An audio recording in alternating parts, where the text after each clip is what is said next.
But yeah, we're going to go and get started. I'm so excited everyone is here. I'm going to introduce Caitlin real fast before she takes over for the presentation. She's a commercial real estate broker with ECR. They do full service commercial real estate leasing and sales and management here in Austin, also in San Antonio. She's got experience with in office, industrial, warehouse, retail, and land. And she's really passionate about investing in relationships and advising businesses to make fully informed decisions. She's also a proud native Austinite and new resident of the Cherrywood neighborhood. So I'm going to pass it off to her. Again, if you have any questions, please feel free to chat them in the group chat so we can kind of answer them as we go. And then we'll have time at the end to kind of go through some more. So I will let Caitlin take it away. Thank you, Celeste. So as Celeste mentioned, I am a native Austinite and proud of it. And I've been in Austin for about 10 years since I returned from the faraway land of Waco, where I went to Baylor University. And my work is 100% commercial. So I do all the things that Celeste just mentioned on a daily basis, and I love it. What I love about why I got into the work is largely because I just care deeply about the businesses and the entrepreneurs that work here and make our city what it is. Obviously, for sounds like some of us are new, but y'all are all familiar probably with the tremendous growth that Austin's experienced. So I kind of wanted to benefit from it financially and also help owners and tenants navigate what can really be challenging territory just in terms of leases and the market. For a lot of companies, real estate is their largest expense next to people. Also, it's super fun that this is all ladies because if you've ever heard of kind of the stats on commercial real estate, it's mostly an old boys club. So actually, there's a group called the Commercial Real Estate Women's Network, and their latest 2020 report had, I think, something like 36 or 35% of everyone in the industry is women. So it's primarily men. So it's really fun to be surrounded by all ladies. And the brokerage that Celeste mentioned I work with is one of the most active, if not the active, most broker in the city. So that means in terms of deals. So we're not a national group, we're all local, which is important to me, but we do a ton of leases and sales. And today what I have planned is mostly an overview of what is commercial real estate. So because there are so many sectors, I've tried to stick to what are the most common, and that's office, retail, and industrial. There are, of course, many development that's other than those three. There's land, there's also hotels, multifamily, and many brokers specialize in certain product types. So if I'm not able to answer particular questions today, I'll help you find the answer. You'll find that like the top producing brokers in Austin are working in teams. So I do pretty much all my work with one other broker, two other brokers. So I can tap a lot of folks for knowledge. And definitely please put Christina, white men in the chat box. Yes, so many white men in the industry. You should see our conferences. It's like every white man in a suit. But anyways, they're great. And it's fun though to bring diversity. So I encourage all of you to get into commercial real estate. We need it. But if y'all have questions, I would love for this to be more of like a conversation. I know it's harder over Zoom. But it was good to hear y'all's backgrounds too. It sounds like we're kind of new to commercial real estate. So in terms of state of the market, I had a few questions that came in before. I don't know if it was from the group or where they came from, but it was a lot of like the terribleness that is commercial real estate, like what's happening with all of like the ups and downs. I will definitely share realistic things today, but I also, there's a lot of really good stuff. So get excited about it. Generally pre-COVID, and we've got some cool photos of the city of the past 10 years or so on the next slide. And it's got the skyline and how it's changed. So I love this because it shows just in the past 10 years, and that one's 2017, but we had some pretty drastic change to our skyline. So some of these are residential towers, but several are office towers. And a lot of Austin's office growth can be attributed to just a handful of tenants. And y'all all know them. It's Google, Indeed, Apple, Amazon, Facebook, Oracle, they've all seen a threefold increase in their space that they're leasing. A lot of that is downtown in what we call the CBD, which is the Central Business District. Some of that's up and down, the 360 corridor up to the Domain. But that growth also means, other tech companies that are vendors come to the area too. And of course, we also know, Dell, IBM, Samsung, and then we've got other non-tech employers like UT or Outdoor Voices, Kinder Scott, Tito's, some of the fun ones we know about. But we've been on the fastest growing, city list forever. And I think that it's been 9 years that we've been on this list. And on the commercial side, Austin's downtown rent growth has topped everywhere else in the nation, aside from San Francisco. So it's been a consistent year over year for landlords and owners. It's been great. For tenants, it's been a little bit harder because their rent continues to increase every year. But for us as investors, it's been pretty good. And it also means that it's the tightest market. So with residential, y'all know this too, it's hard to find a place. Sometimes market moves quickly. Same thing on the leasing side with both retail and office and industrial as well. We've been at this 90 to 95% totally occupied as a market. So imagine if you're a tenant trying to find a space, you're just working with a sliver of the market. And as a landlord, you're in a pretty great position. You don't have to negotiate as hard on terms, and spaces don't sit vacant very long. So coming into COVID, we were in this on fire market. Everyone was pretty happy. We're waiting for the bubble to burst, but didn't know it was going to happen like this. But March hit, of course, and as brokers, we weren't touring and running from tour to tour. We were more of kind of a swamped in damage control. So trying to help landlords and tenants figure out what closing the economy meant for them. And no one had this scenario drawn up in their lease agreements. A lot of commercial real estate obviously comes down to lease agreements. You have to have tenants and leases in your spaces to make money. And for landlords, we probably saw 90 to 95% of tenants were paying their leases.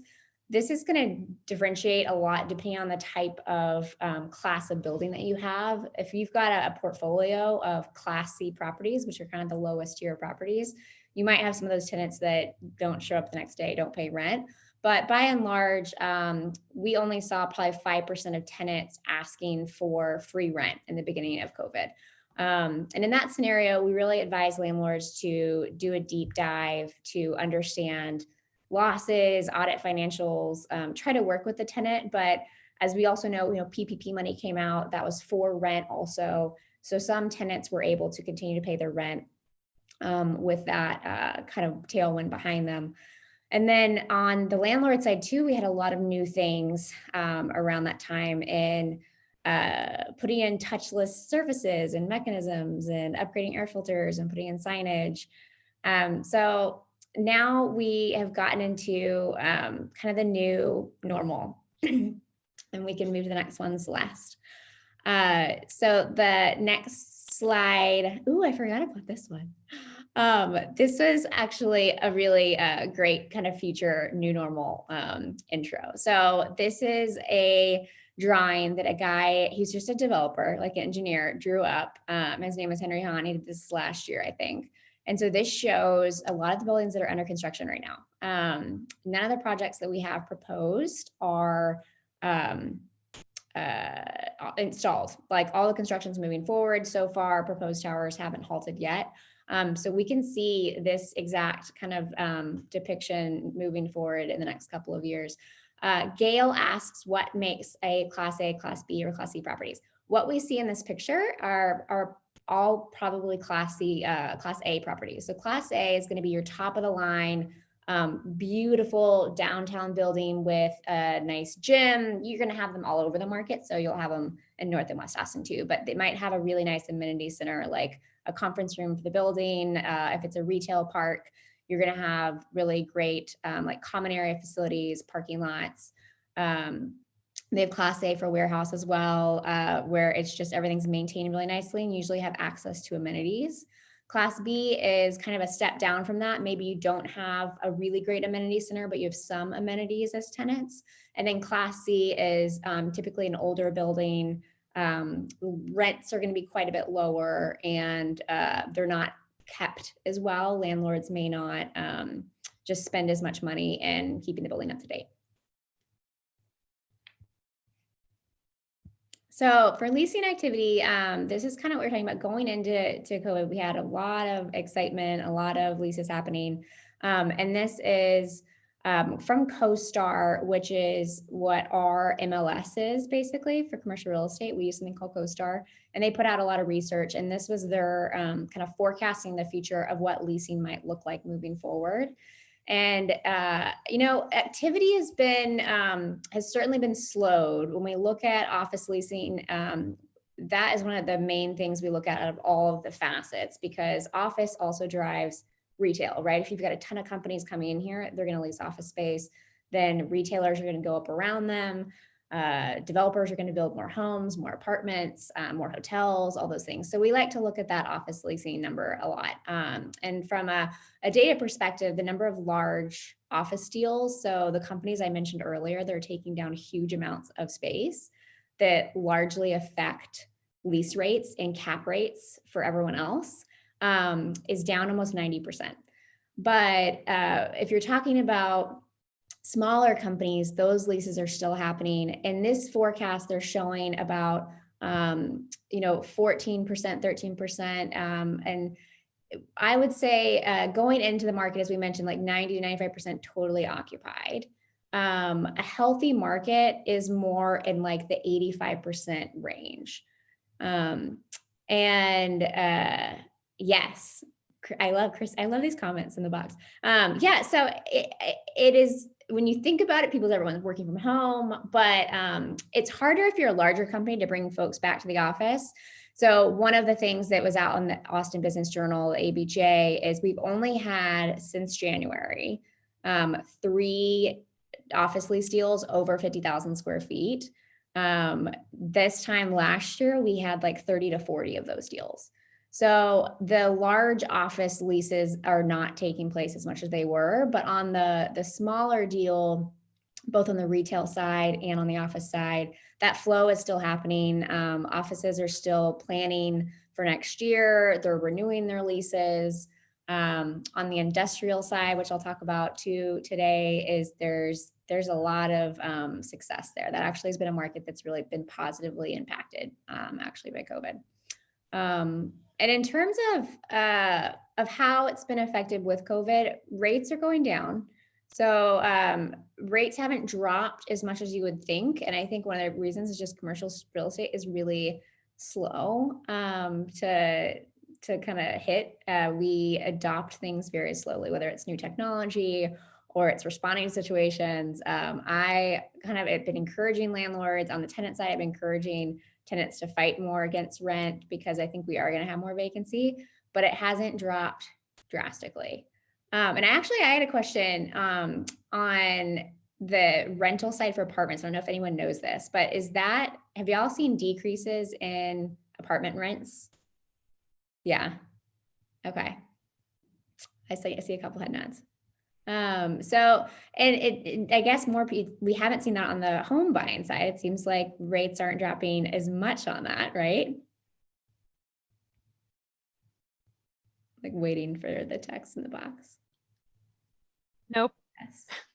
Yeah, no. Just had the offer over asking price. Yeah, not from what I'm reading. And definitely if anyone wants to chime in, because I'm only on the commercial side, if y'all want to chime in with like residential anecdotes, please do. But yeah, especially the luxury apartment scene. I don't do a lot of the multifamily apartment space. There's like usually brokerages that only like build and develop and invest in multifamily. There actually are a lot of multifamily investments still going on. One of the lenders I work really close with are still building a lot of them and doing a lot of them. But that's what I heard from downtown is those rents are dropping. But not on house sales. So on the rent, we do anticipate and see some of the rents dropping. There's a lot of talk around too on leases and what you're going to put in the lease that might call out a force majeure. So basically a force majeure is a clause that essentially excuses a party's non-performance under the contract due to an extraordinary event, particularly calling out, in this case, the words like a pandemic. So what does that look like in the pandemic now? Someone signing a lease for an office space if something changes. So a lot of attorney talk about that. Obviously, this was nothing that was in a lease before. Maybe if you were a hospital or a medical user, you might have that in there, but it's pretty different. So that's been kind of a shakeup that's happened, is just more negotiating around rents and terms within the agreement. So let's hit the next slide. Thanks so much for Celeste for helping to build these beautiful slides. So on the sales side, the good news is, according to the Chamber of Commerce, we had a call with them last week.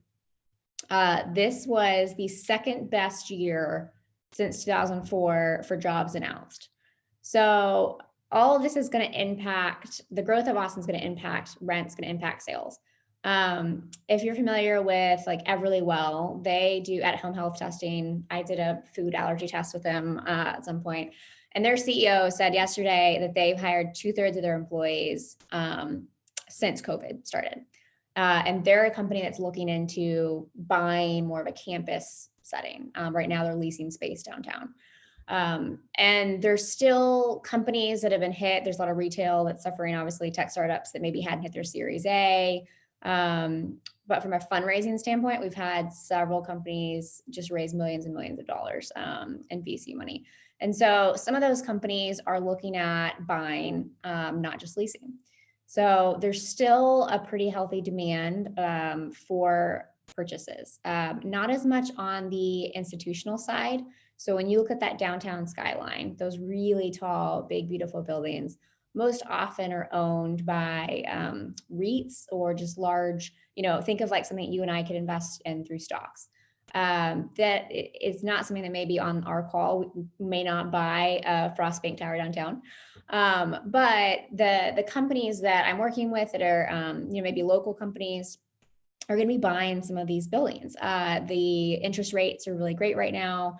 And there's still a lot of VC money pouring in, and companies are realizing they can also consider purchasing instead of leasing. Gail asked, no, not a dumb question. So a cap rate, it basically measures the risk of the investment. So you can also think about this when you have your residential properties. It indicates the rate of return that's expected to be generated on your real estate investment property. So I have a list of terms that I think Celeste said she could message this out to everyone after, but I'll have some terms on there, and it talks about cap rate. But that's how, whenever you're looking at a property, as an investor, if there's tenants in the building, you're looking at what that cap rate is, and that cap rate defines the cost a lot of times too. So a big difference between residential and commercial is the leases that are in place mean everything. That could mean the difference in like twice the cost of the building if they've got really high credit tenants with really great cap rates in place. Does that answer your question, Gail? Get a little head. Okay. So on the, let's see, sales side for product type is something I could do kind of a general overview of. Seems like the cap rate is inverse to the sales price. The cap rate is, you're basically going to look at the price of it to buy. You're going to look at what the rents are, so your income on the property, and then you're going to look at your expenses that you have. So think about, depending on the type of property, if it's a triple net property, meaning that you're going to pass through all expenses to the tenant and the tenant's paying all of those things, then you're able to have a higher cap rate. It's going to vary depending on the product type, what's a good cap rate. And if you have a really strong like retail tenant, like a Starbucks, for example, it's going to be a different cap rate than if you've got a little property that has like a preschool in it, for example, and the rents that they're paying and the income on the property versus what you owe or what you're going to buy the property for, all of that is intertwined. On the kind of average cost for office, someone had asked me that question earlier before it got started. It's going to depend on the product type again. So if you're looking at office or retail or industrial, retail, and this is reported probably a month or so ago, is about $355 a foot. Industrial was at about $137 a foot. If you're looking at like hot warehouse, it's $95 a foot. And office is probably around that too, the $375 a foot number. And that's going to vary greatly based on the class of building, like we talked about earlier. And then location, as you guys know, location is everything too, right? So if you're downtown, it might be $800 or $1,000 a foot. If you're in Pflugerville or one of the outer suburban areas, it's going to be a little bit less.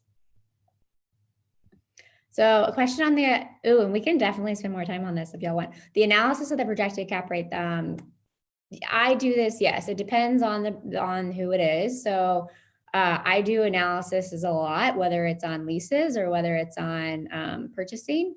And some owners want to do it themselves. So they'll put up a spreadsheet and they'll have it, or we look at it also. And that's based on, again, you're looking at the leases, you're looking at not only the rates, but like how long the term is, the type of tenant, the price, and compared to the rest of the market. But when you hire a broker, that is absolutely something they should do for you and with you.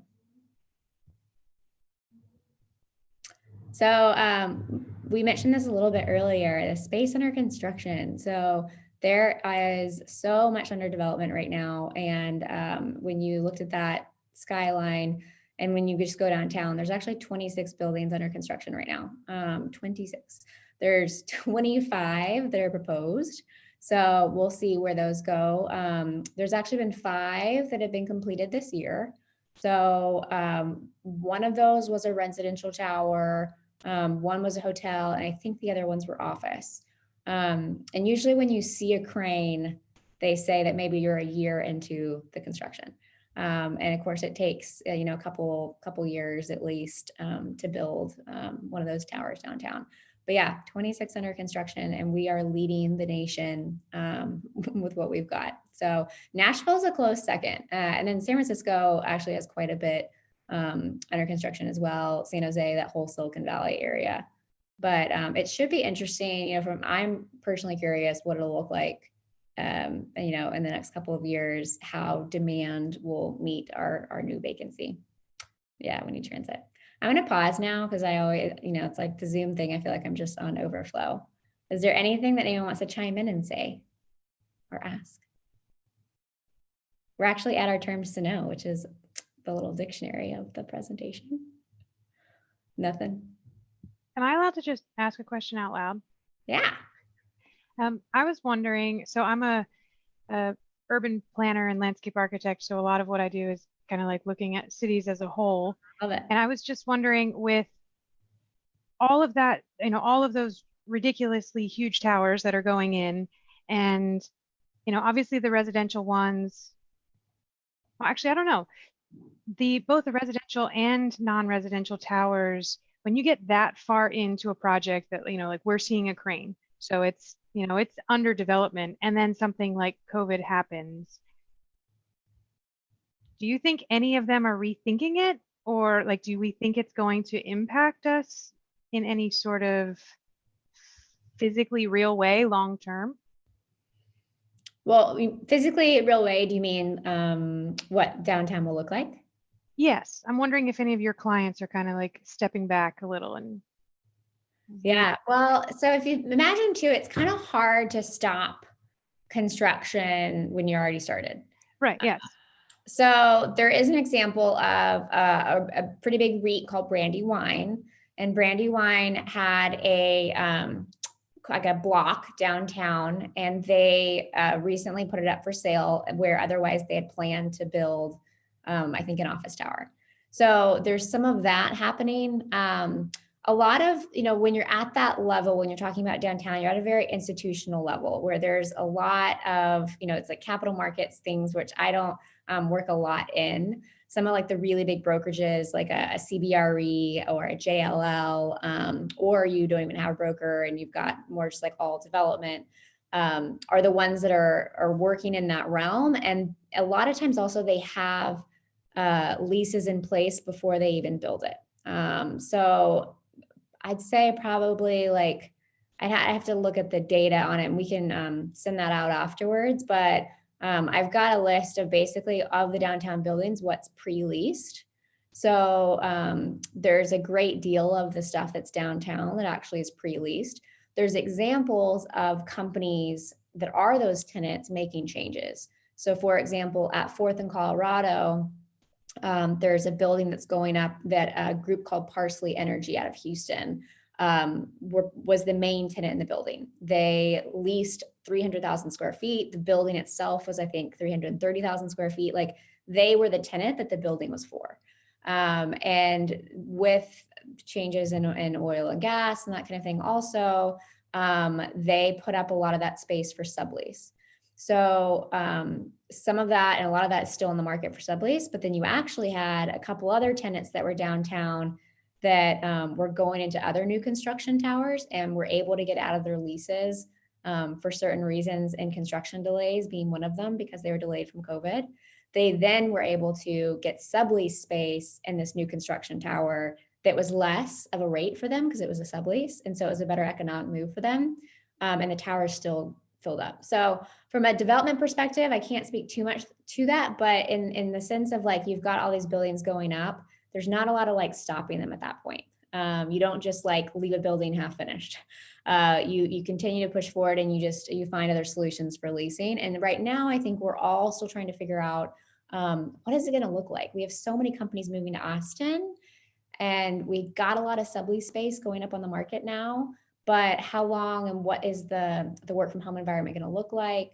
And so we're trying our best to predict to development companies and to brokerages what the leasing up of all those buildings is going to be. We're just not sure yet.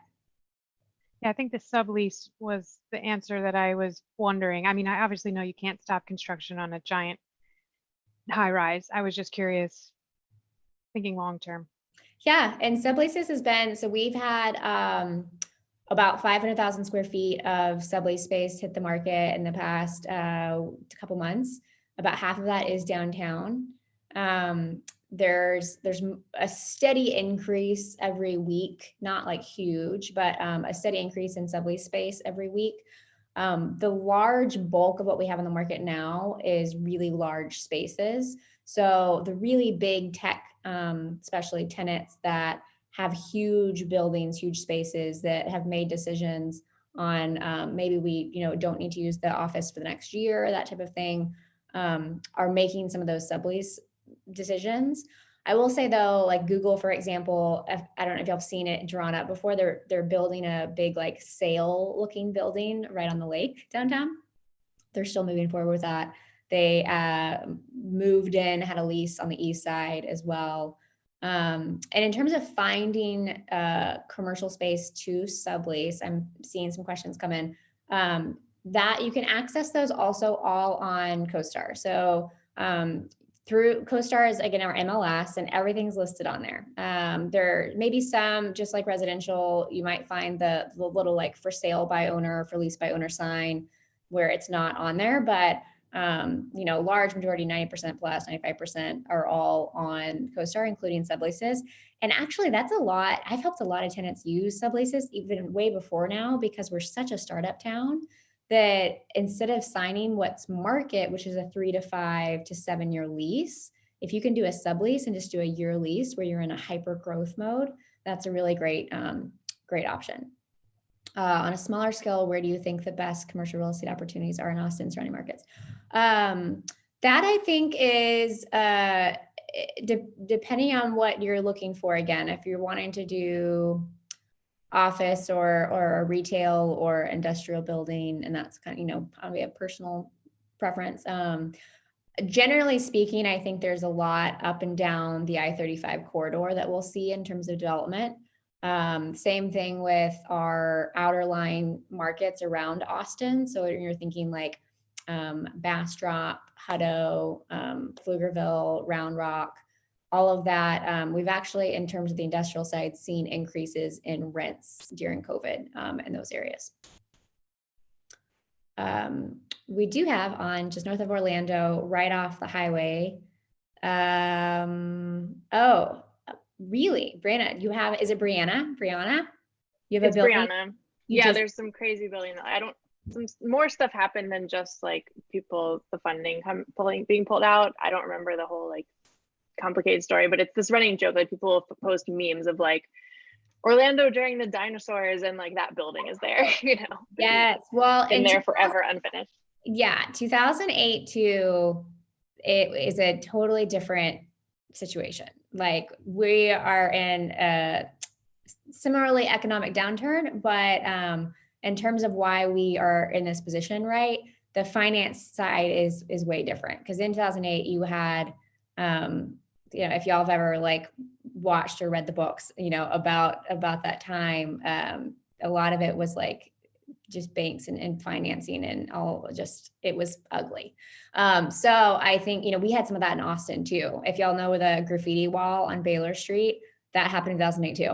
It was like going to be a condo. There's like cement blocks, and then 2008 happened and companies went bankrupt and stuff didn't get built. How much can a single individual make investing in commercial real estate versus residential? Sarah, that's a tough question. I think it really depends. I mean, if you're investing with just yourself versus a team, depending on the leases that you have in place and how much you buy it for on the front end, like everything, it's you make your money on the front end. How much you need to put in the building. So if it's a value type of building where you're fixing it up, had the same question. Yeah, if y'all have, I think the best thing for that would be maybe like some one-on-one conversations. Like I can talk to you more about how much you're looking to make, what type of capital you have and access to capital.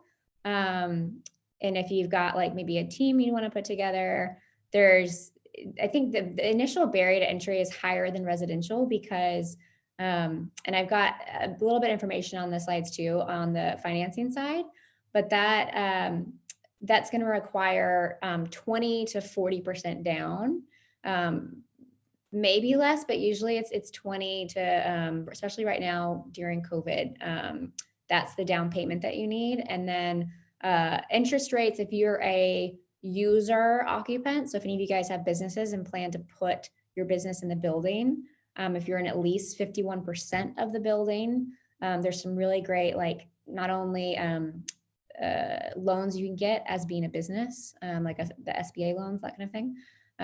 But then you can have a lot of really great tax write-offs.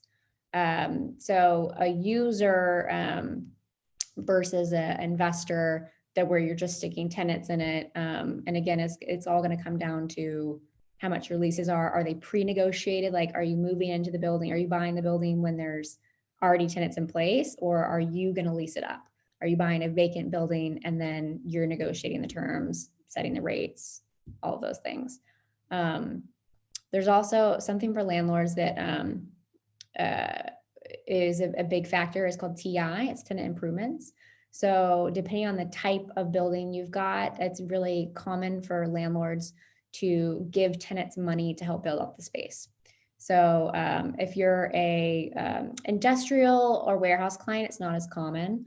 And retail is not as common as office, but usually the landlord's going to give you a certain amount of money to put towards the build out of your space, and you're going to get more based on the term. So if you buy a building and you recruit a tenant that's going to sign a 10-year term, then you're going to be obligated in a certain way, or not obligated, but it's going to be really market for you to give them a certain amount of TI dollars for that. And so all of that is also part of like why working with a broker, I think is so important on these things, because a lot of that is analysis that you're going to be doing throughout the process. So whether you're coming into a building with several tenants and you're wanting to analyze, okay, what are they paying? What are they paying in operating expenses? How much are you actually getting on this? What is the vacancy of the building? What's the upswing if you could market it at a higher rate? I've got a client right now that his building is really great, but his lease rates are so low and we're trying to sell it. And because the rates are so low, it makes it a little bit harder to sell at the price he might want because their rates are low. But a lot of those lease rates are actually expiring this year. So then a new owner also knows, well, they can come in and increase the rates to what a market rate is and get the income and the flow that they need. Ballpark cost for small scale commercial purchase. So that would probably be in the, depending on the type of product again, if it was retail, then we're probably looking at $355 a foot. This is down actually 3.6 year over year. I'd say more clients now are looking at like single tenant assets in the retail arena near the domain and the CBD. A lot of buyers are looking over there. If we're talking about Austin proper, not like outside of Austin. Office is a little bit higher, $375 a foot. This is actually up 12% year over year. So office rates have really increased. And that's going to range. You might be able to find a Class C office for $100 a foot. Like Class A, it might go up to $800 a foot. If industrial might be your least barrier to entry because you can buy that for like $95 a foot if it's hot warehouse. I think industrial is a great market right now. Not only are there like really great statistics, but Austin's lacking in like small scale industrial space and also large scale. If you get, certain tenants in there, really heavy, good credit tenants, you can really increase the value of the property.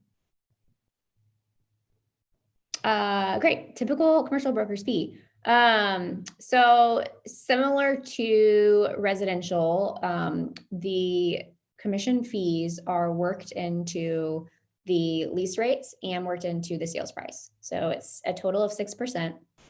If you're on the leasing side, and it also varies again by product type. So generally speaking, it's 4% goes to the tenant rep broker. So a tenant rep broker is a broker that represents the tenant, that brings in the tenant. The landlord's broker gets 2% in the leasing, and that's based on the entire term of the lease. So actually you can make, if you look at like the most successful commercial real estate brokers in Austin, they're leasing office space.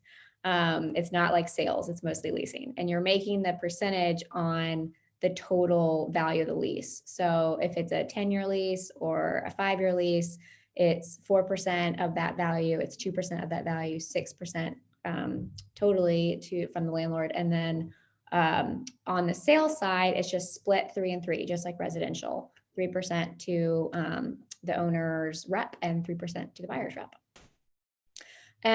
So good question on who pays the tenant or landlord. Technically, I mean, this is the same thing on like who pays for it when you buy or sell a house. Like it's worked into the price, right? It should be worked into the price. So the landlord is always going to pay the commissions for the brokers. But you work in your lease rates, your prices, your payments for your brokers. And how payment works also is if you're leasing a property, you're going to pay half of that commission when the lease is signed, and then you're going to pay the other half when the lease is commenced, like when the tenant moves in. And a lot of times leases are organized 3 to 4 to a year out, 3 to 4 months to a year out. And so only half that commission is due at signing and the other half is due later. But it's always on the seller, it's always on the landlord, but any good broker is going to advise you to just work all of that into what you're listing it at. Our landlords generally pretty open about offering up lease rates, past occupancy, and length of leases for neighboring tenants. Jennifer, do you mean when you go to buy the property, are they open about this information? Yes, or rent. So if you're have a business and you want to see like, is my neighboring business going to be there for the length of time that I'm signing a lease agreement with them, or are they about to have a lease expire and then the spot next to me is going to be vacant for who knows how long? Yeah, good question. So I'll answer that in a couple different ways. So when you buy the property, you absolutely have to have access to all this information. And there's a form that's part of the contract that requests all the tenant information. So tenants actually have to sign it to ensure that it's accurate. But it basically says most asset managers or property managers collect all this information. So you'll see what we call a rent roll, and that has the rates that they're paying, the expenses that they're paying, and the term of the lease. So as a buyer, you absolutely have to see all that information, and you do get all tenants signing off that like, yes, these are the correct terms of my lease. On the tenant side, landlords do not need to be open about any of that information. What you might want to know as a tenant is if you are growing, how can I grow in the building? So if I am leasing 1,000 square feet, can I expand one day into the space next to me? And you can negotiate things like a first right of refusal or a first right of offer. And that basically requests in a couple of different fashions that you can have the right to expand in the space next to you when their term expires. And so that is something I've asked for before on the tenant rep side is when is that neighbor's lease expiring? Can we have the right to it? Knowing that we're a growing company. But oftentimes there's also, and Texas is a non-disclosure state in a lot of ways. And a lot of this information isn't available. And so that's another reason I'd recommend working with a broker generally is because it's super old school and a lot of information is found like by calling up appraisers, by talking to landlord brokers, by trying to find comps, because landlords will even say in the lease, like you cannot share the terms that we've negotiated. These leases can take months and months to negotiate, depending on how large the lease is, depending on the company. There's attorneys on both sides. And they likely don't want you sharing or anyone else sharing the rates that were negotiated for a space. And then past occupancy, I think that might be more for retail, right? Like if you're concerned more about like the tenant mix. And so that there's some more questions on the retail side that you're going to want to know more about, and the landlords might be more willing to give you just because retail is really dependent on the tenant mix. Okay, cool. This was fun. I think I answered all the questions at this point. Do we want to get back to, I guess, the tenant terms to know on some of the things that we've talked about? Ah, you're welcome. You're welcome, Jennifer and Annie. The terms to know. So these are just a few things that when you guys are out looking for properties and things you might come across as investors, future investors in commercial real estate, things like tenant rep, like what we just talked about, you're going to need to hire, depending on the size of the building. If you buy a big building or a large building with 2 offices or 10 offices or 2 retail spaces or multiple, or a warehouse with 10,000 square feet or 100,000 square feet split up, it's great for you to have a broker that represents you as the owner, and then just anticipate that a broker that represents the tenant is going to be someone that you would work with, or that your broker representing you would work with. Both those brokers know what's market and what's not market, and do a lot of kind of networking and trying to find tenants for properties. And so that's just a term and a type of broker you're going to see. One thing that's different from residential and commercial is all agents in commercial real estate are called brokers. So that may be confusing, but for whatever reason, it's one and the same. And that's just in the commercial real estate world, they're called brokers. So cap rate, something we talked about earlier. And then the net operating income is part of that cap rate. So a net operating income is the property taxes, gross income, less the operating expenses before the cost of financing income tax. So what's really great about, and why I love commercial real estate, is you pass generally, especially in Austin, you pass all expenses to your tenant. So 90% of leases in Austin are triple net leases, which I think is on the next slide. Yes, there. So triple net lease, they're on the bottom, is where a tenant's responsible for the base rent as well as several types of operating expenses. And a couple of the other terms that you'll see whenever you're looking for real estate, white box is one of them. So if you're looking for generally either be retail or office, it's going to be white box is like a totally finished space, all the guts of it. So like the plumbing, the electrical, all the systems are in place, the bathrooms in place, and everything's just like sheetrock. And you can come in and like put in the design of the space. Shell condition is where it's just none of those systems are there. You're going in, you're buying, and all of these obviously also are going to affect the price, right? So if you're buying something that's in shell condition or you're leasing something that's in shell condition, it's just kind of like, imagine like a cement floor, kind of open walls. There's no HVAC, there's no electrical, and you need to come in and put all that in there. And a couple of things as a landlord that you might offer then would be the tenant improvement, which I mentioned earlier, the TI dollars, to where you're giving funds to the tenant for construction based on the terms of the lease and what they're committing to you. And then turnkey is where the landlord completely does, imagine like you're opening the door to it and you're turning the key and it's all ready.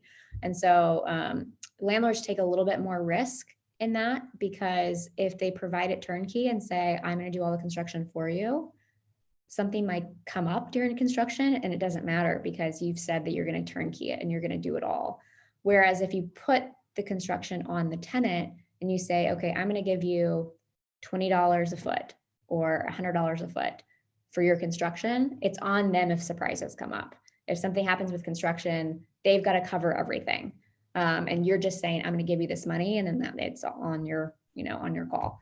But the triple net lease is what I think is great about commercial properties, because it requires a base rent and then everything else you just pass through the tenant. So what that operating expenses number consists of is your property taxes, your insurance for the building, and your maintenance, which is common area maintenance, is what we call CAM, C-A-M, CAM. And that's, again, if you've got parking lots, you've got building lobbies, amenities for the clients of the center, all elevators, even stairways, like the common area of the building. And so the rent that the landlord receives is that entire thing. And you can even pass through property management expenses. So what tenants may do when you guys are landlords one day is they may say, well, I don't want you paying your property manager $500,000 and you passing that expense through to me. So you can limit expenses. So on the tenant side, they may request that you put a cap on the expenses that you're passing through. But generally, you really tenants can't request that you put a cap on uncontrollable expenses. If your taxes increase, if your insurance increases, as they inevitably do, then you're going to pass those through. But tenants can try to negotiate caps. And what I usually see on this is probably a 3% increase annually. So you build that into the lease. When you are working with tenants signing leases, you have your base rate and then you have your operating expenses that are estimated, because you don't know what they're going to shore up to be at the very end of the year. So right now we're looking at estimated operating expenses for 2021 based on what they were or what they are right now. And we put in like usually a 3% cushion with that. So the tenant knows, FYI, here's what we think the operating expenses are going to be. Here's how much we think they're going to increase during the term of your lease. Like just imagine a 3% increase annually in the operating expenses. Also, you pre-negotiate annual increases. So that's another thing with, residential and commercial, you're doing not 1-year leases, you're doing usually minimum market lease is a 3-year lease, maybe five for new construction, 7 years, 10 years. They're in those increments, 3, 5, 7, and 10. And usually you're doing $1 increase per foot, maybe 75 cents. That's something that they negotiate at. But all of those expenses you're accounting for, growing your wealth over that period and making sure that all expenses are covered. Modified, so that the other couple leases are full service gross or modified gross. Again, as a landlord, you want a triple net lease because then you take almost all liability off. It is common in smaller buildings, like I think of like maybe one tenant buildings, maybe an old commercial house, which I think is a great way to start investing, because that's usually like you can find them for less than $1 million in Austin. And those full service gross leases are really common. Generally, it's just because it's easier.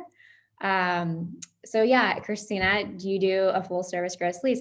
It's generally, it's easier on both the tenant and the landlord. When you have triple net leases, like I was talking about these estimated operating expenses, someone has to shore up those operating expenses in the beginning of the year. And then they have to go to the tenants and say, okay, you paid this, but we only estimated that. You actually owe this. And so it's a lot of accounting and management. And that's why you have a property manager, is because they help manage your asset and your books and your rent rolls. But a full service gross lease is usually easier. And that just means everything is included in the building, especially with a one tenant building where it doesn't matter, how much tenant A is using electricity, because there's no, tenant B that's using electricity that's different. Because in a standard triple net lease, your operating expenses are pro rata. So if you're, 30% of the building, you're paying 30% of the operating expenses. If you're 70%, you're paying 70%. Full service gross is just really common where you've got just one tenant, or again, like there may be a few tenants. It's just the easier way to do the lease. That the risk, I think, as the owner though, is if something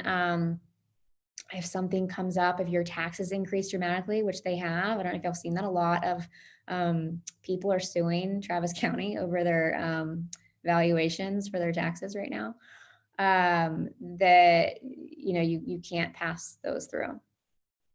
A commercial home would just be more like, so it looks like a house. If y'all ever drive through downtown Austin and you see, especially around like West 6 area, there's a lot of those. If y'all are driving down West 6 to Mopac, you're like, surely we've all done that maybe once. There's a lot of like older little commercial homes.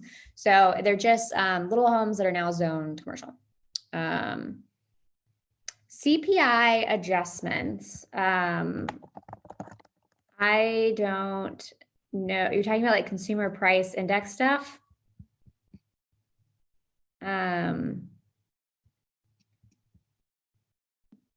Jennifer, is that you? Like consumer price index stuff?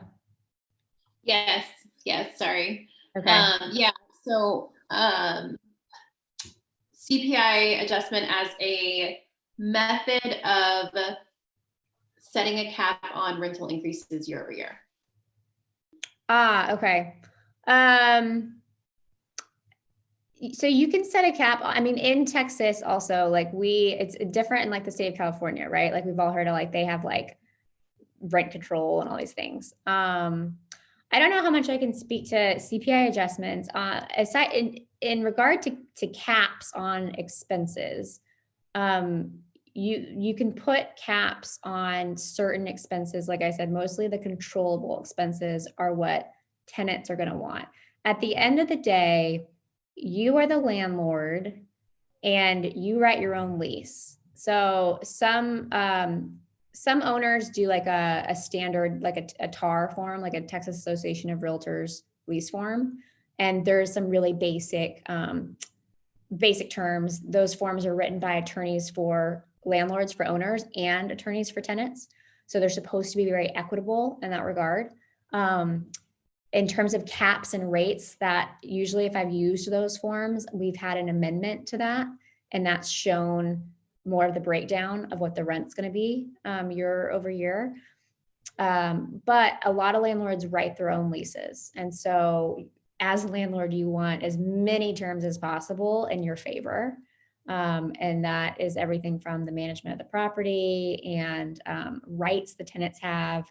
So you could have the right to relocate a tenant, And certainly anything cap related, you can put those terms out there yourself. If the tenant is unrepresented and doesn't have a broker, and they may not know, and they may just sign it, and they're like, yeah, it looks good. But if they have a broker, they're probably going to push you on caps, and the things that you can cap are usually just the controllable and not uncontrollable expenses. But I may have to get back to you more on, I don't know, further detail around that. Is that okay, Jennifer? Yes, thank you. Okay. Cool. We talked a little about leasing and owning. So this is, again, particularly if you are a business versus if you're just a straight investor. But this type of analysis is what businesses are going to do when they're looking at leasing a space. And if you have a business at all, there really are some cool, incentives to own property and to put your business in there. Probably Christina can talk about that. But it's a good exercise to look at, okay, what your down payment's going to be for a tenant when you're leasing. When you're requesting a lease from them, you usually ask for a security deposit of the first and the last month's rent. So the first month being, the first month they moved in, and then imagine if you have a 5-year lease that you've negotiated with annual dollar increases every year, then that last month is going to be bigger than the first month, and you're going to combine those. Sometimes if you're not a very well-financed tenant, you may have like 3 months of rent plus a guarantee. But some of these, which I don't think we need to go through too much, because unless we have any business owners on the call considering leasing for their business. Did I miss anyone that falls in that category? Okay, I don't think so. Oh, I am in a way. Sorry, let me put my little screen back on. Yeah, so my start at being a brick and mortar, I don't know if I'm answering this entirely correctly, but I was first considering REITs. I was like, I can get 100 people together and invest and use their 401ks and that kind of thing. But I've actually talked to an asset manager, and he recommended starting with a syndicate. So I'm trying to do that. But actually, so my business is called Afro Space, and it's basically a place where Black women and people with natural hair can come to attend to their natural hair themselves. It's like a DIY hair care space. And the plan is to franchise. So first we want to just have a flagship location, do a mobile pop-up, and then continue to grow. But my strategy behind that was to create the we would rent, like Afro Space would pay rent to the syndication. So we would be the owners and the tenant at the same time. So I don't know if that answered your question, but I was like, that's the strategy. So like to get this, like it takes a lot of capital to start up with commercial real estate. So I was like, if I can get, I've done like, even if it's just enough for the down payment. So like we were starting with $250 shares, and people can buy as many shares, and my little friends family circle can buy as many shares as they want, but then they would get paid back with the dividends. And then if and when we sell, with the appreciation, and probably starting with a white space, and I'm an architect, so I can do all the drawings and everything like that myself. And then crowdfund would half go to the operations and pop up, and then the other half would go to operations within the store. I love that. I think that sounds awesome.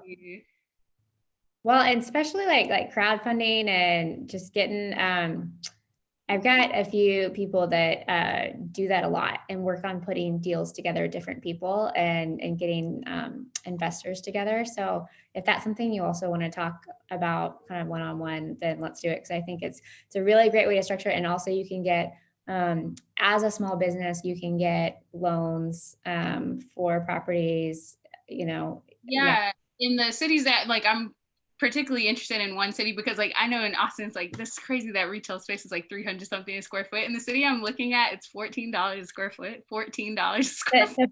To buy. So but I'm looking at like underserved, you're like, oh, these are underrepresented people, but it's really underestimated, because the market suggests that 80% of Black women have natural hair. So if we go to a place that's really high, it has a 65% density of African American population.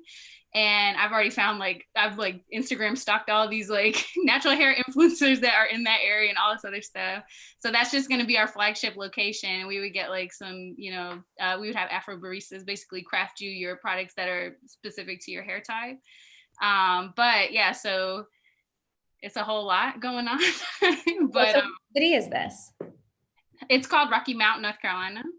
Okay. Rocky Mount. So we're just starting up, and at first I was totally down the REIT lane, and I was okay, I need to dial it back. But then once we get up to 3 properties, I would sell those properties to the REIT. So then my original investors would get back, their money, and then we could kind of keep the ball rolling. That's the plan. Love it.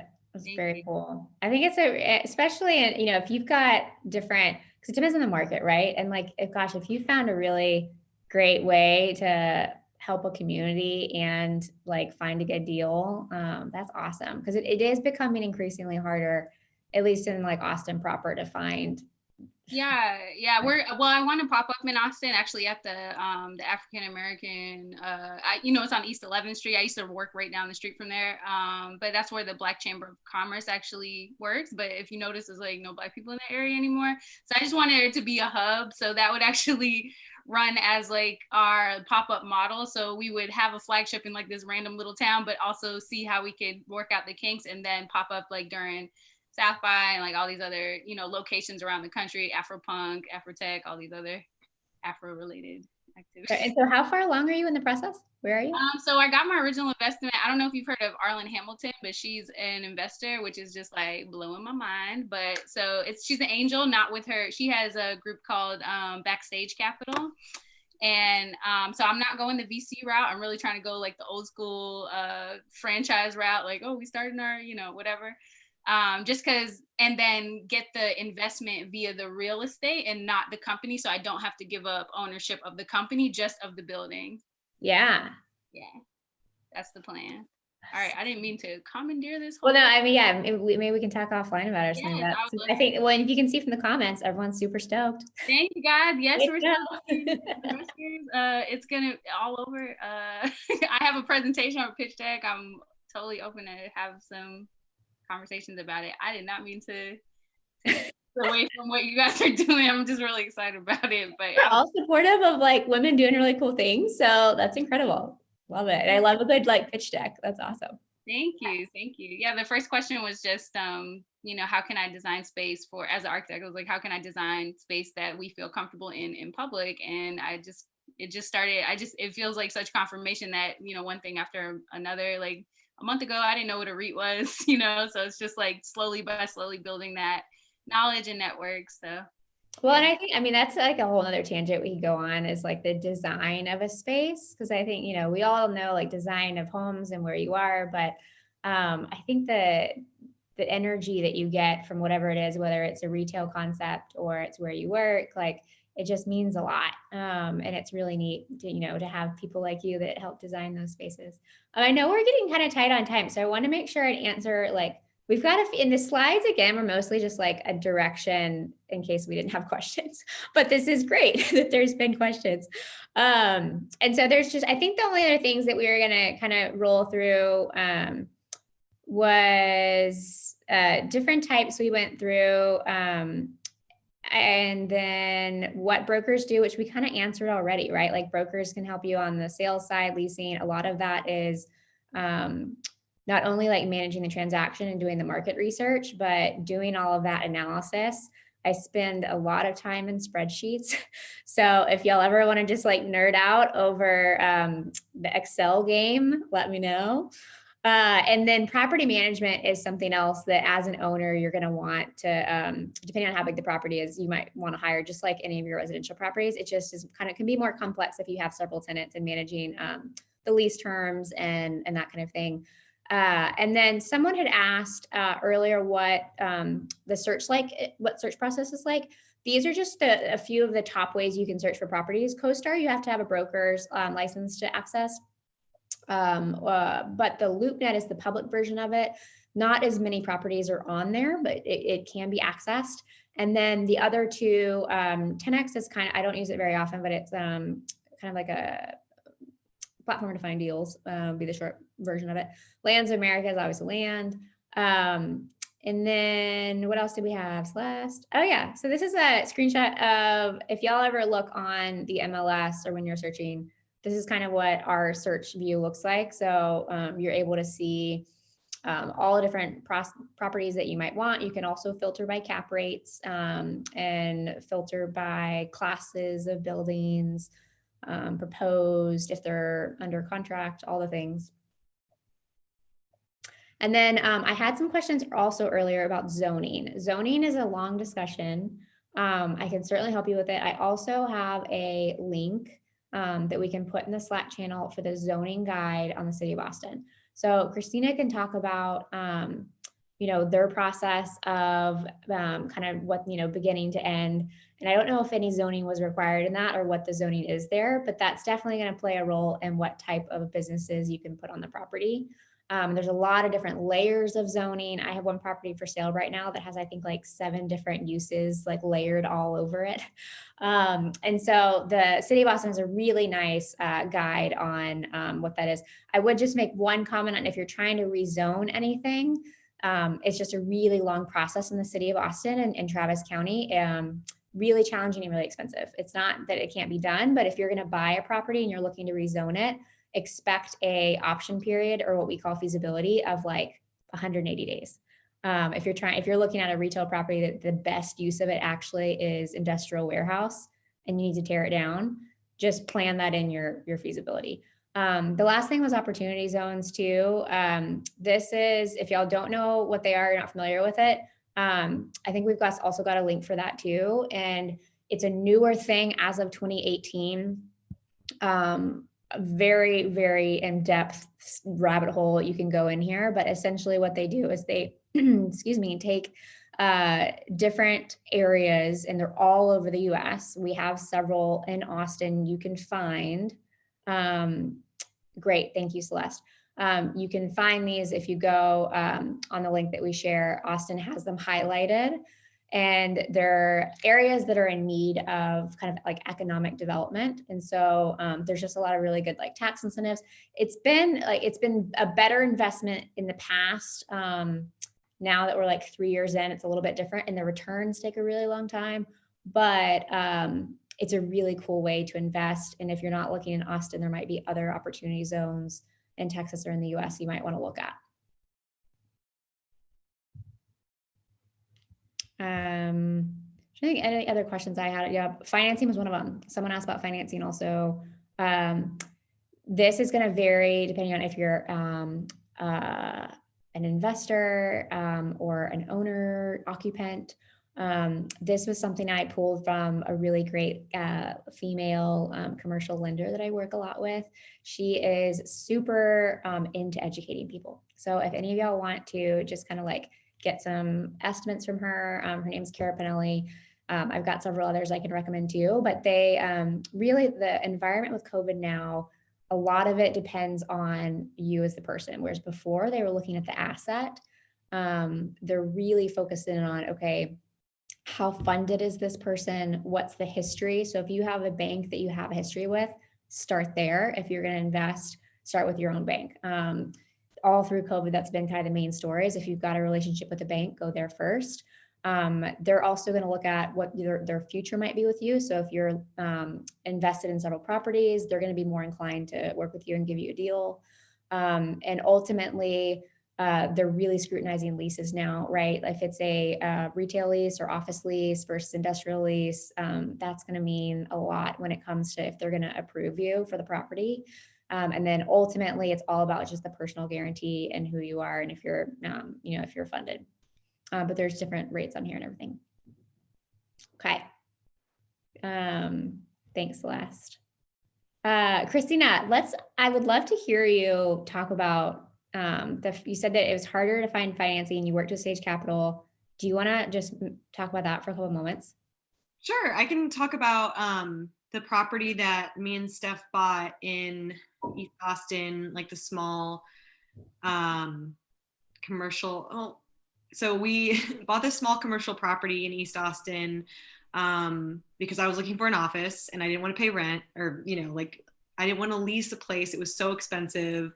You know, WeWork was kind of like the only, there was a few co-working places at the time, and they were all kind of expensive and not what I really needed. So I was like, if I could maybe buy something. So we found this little place, and we got it for, was it 250 or 40? So 240,000. Remember what that was per foot, Christina? I don't remember. I love learning about commercial side of things because it's so different than residential. But it was a good learning experience. The first commercial space I bought was in San Antonio for 120, and we found it really hard to find financing. I don't know if that's just how it is in commercial in general, or if it was because we were buying such a small property, and like banks, you know, they probably want, I would assume they'd rather, you know, invest in with a bigger project, but I don't know. So we found we contacted a bunch of different banks and worked with Sage. So the terms were different than I've seen in residential. It was like a 3-year balloon. And then it was like, so the terms weren't great. It was like a 3-year balloon, and then like 2 points after the 3 years we would get on top of whatever. So we're hoping to like refinance. But I don't know how that really works. We're just kind of figuring it out as we go. And so when we bought that commercial space, we turned it into a community event center, and was also renting out the lot to a few trailers, like a food park. And then COVID hit, so we kind of had to pivot. And now we just rent out our whole building to one of the trailers because they use it. So that's kind of how we did that. I don't know. Did you look at getting an Sba loan? We did, but we didn't do it. I don't think we didn't need it, and I didn't want to, like, a lot was going on, so we didn't apply for one. But my boyfriend did, and he got it for his small business. So that was really helpful for him.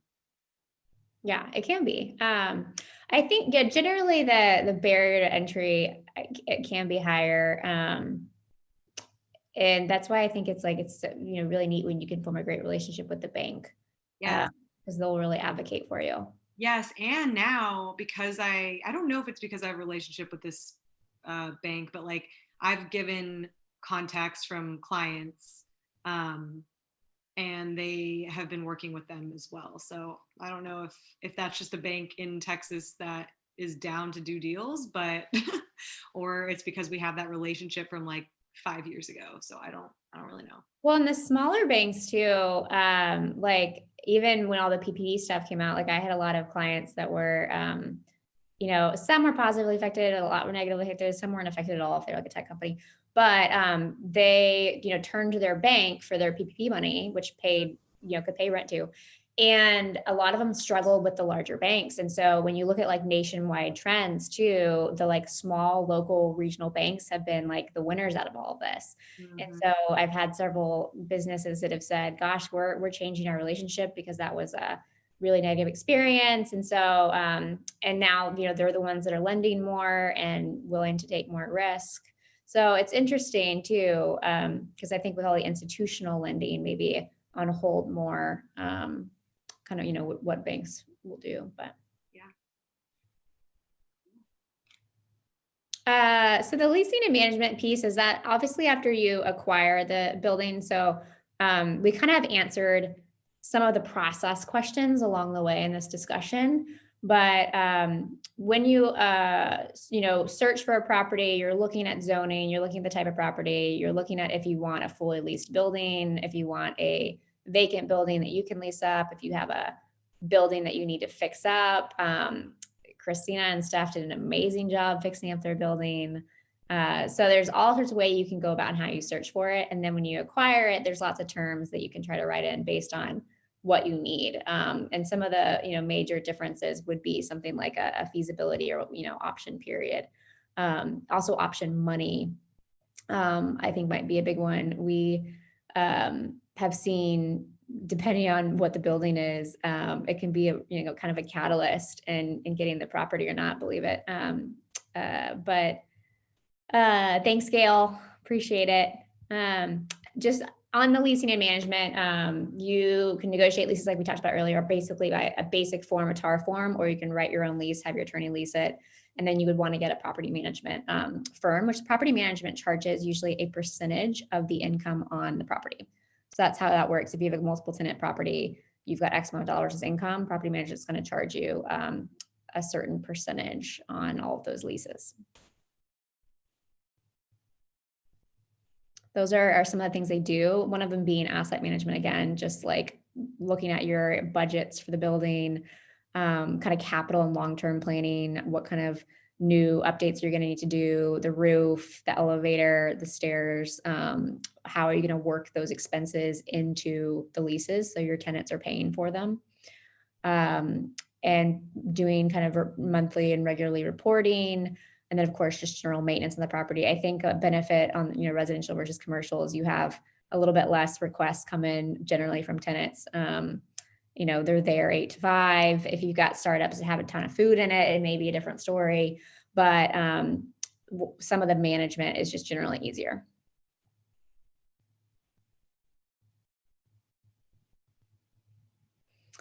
So I say, why commercial real estate? And I think, I was just reading, the comment from Jennifer too. Yeah. And that is what it comes down to, the personal guarantee. It's like on a lease, honestly, too, if you're a business and you're trying to lease and you're trying to do like a $2 million lease, if your business doesn't show that you've got the assets, you have to personally guarantee that. And so I talked to, I think, 4 different lenders the past couple of weeks on different things. And I've been constantly asking them about like the environment and how they are identifying deals and how they're financing. And their main answer is like, it comes down to the guarantee, not only like how well financed they are, how much cash they have in the bank, but don't be discouraged, because you can find it. It just may be a little bit harder in this environment. So when it comes to commercial real estate, I think there's a lot of really good reasons to invest in commercial versus residential. First of all, it's a personal preference, right? I'm a big believer in like whatever you're really passionate about. So if you're super passionate about, neighbors and homes and making like really great experiences for that, or you're into residential and you're not into buildings, that's always a good thing. But I think there can be higher returns. And I personally prefer like the longer lease terms, I think are really nice. If you're getting tenants in for 3, 5, 10 years, you're not having to think about it every year. And you're usually dealing with more sophisticated, just so they're owning businesses, right? So they're business owners that you're talking with. And the big thing too is those triple net leases, because that's what's really common. You're passing all expenses to the tenant, even big things. And like I think when I talk with my brokers and friends that are in the business, it's a lot of it's like a passion thing too, and just the expenses and the time, and it's definitely a personal choice, but I do think you can have higher returns. And this just shows the strength in commercial real estate yields from 1990. Marcus and Millichap's a really big firm that puts out a lot of research in this area. And so it's pretty steady, frankly. I think it's lower risk in a lot of different ways because the terms of the leases are so long. So you don't have to worry about the economy on a year-to-year basis.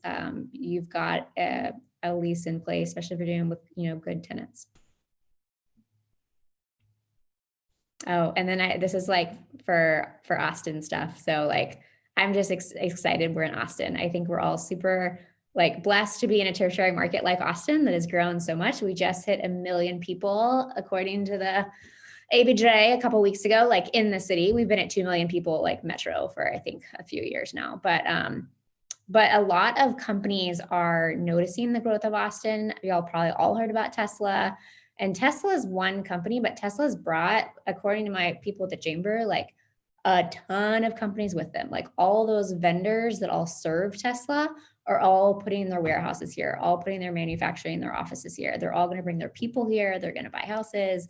Like we're in a really, really great place compared to even like consumer spending and general statistics. Like with the economy, Austin's in a really great position still compared to a lot of other cities.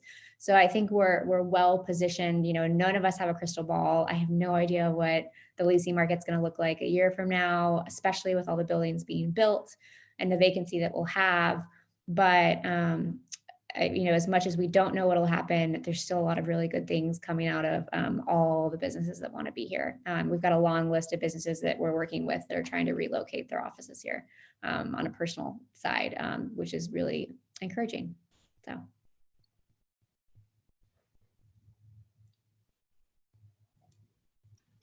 All right. That was incredible, Caitlin. Thank you so much. I feel like that was just so much information that came out, and I love it. Question. Cool. I mean, even I always come into these being like, oh, it's an interesting topic, but I don't really see it for myself. And then I'm like, oh, okay. It like just gets the wheels turning. So yeah, this is awesome. This is so cool. So thank you to everyone who stuck with us to the end. This has been such a great conversation, and I'm so excited to hear about all the new projects. I will email out a recap of this tomorrow with the whole presentation. So if you ever want to refer back to it, you have it, and we'll include Caitlin's information if you want to reach out to her and get started on your commercial deal. And the Facebook group. If you are not in our Facebook group already, please join us. That link will also be in the email tomorrow. Hop in there. We keep the conversation going between the monthly events. Everyone is looking for partners, so in like investors and on different projects here in town.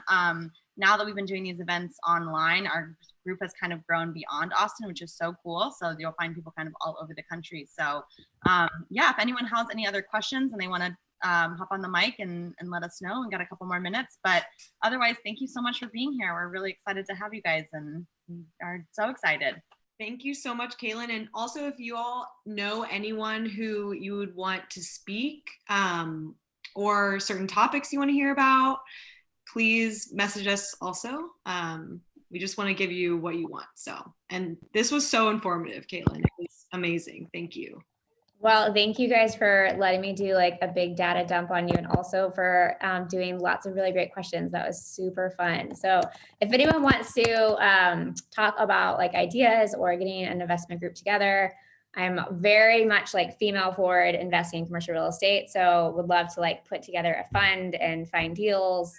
I'm into it. And then if y'all have like, business questions on anything else. Are you in our group, Caitlin? You should join. I know. I was just thinking about that. I'm not in the group, and I would like to be a member. Yes. Oh, So if anyone has any commercial questions or, wants to do commercial deals, Caitlin has worked with a lot of our open house clients, and she's been great. So yeah, we'll send you that link also, Caitlin. Well, I'm very impressed with you guys. I think this is so cool that y'all get to do this, and that y'all are investing in general. And I just would like to brag on Christina and Steph too, and what they've built. We are all very impressed with the community center and the business, and the just like source of education. I think has been really, really admirable. So thanks for having me.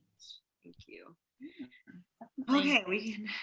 Anyone will have any questions? If not, we can call it a night, and we'll see you next month.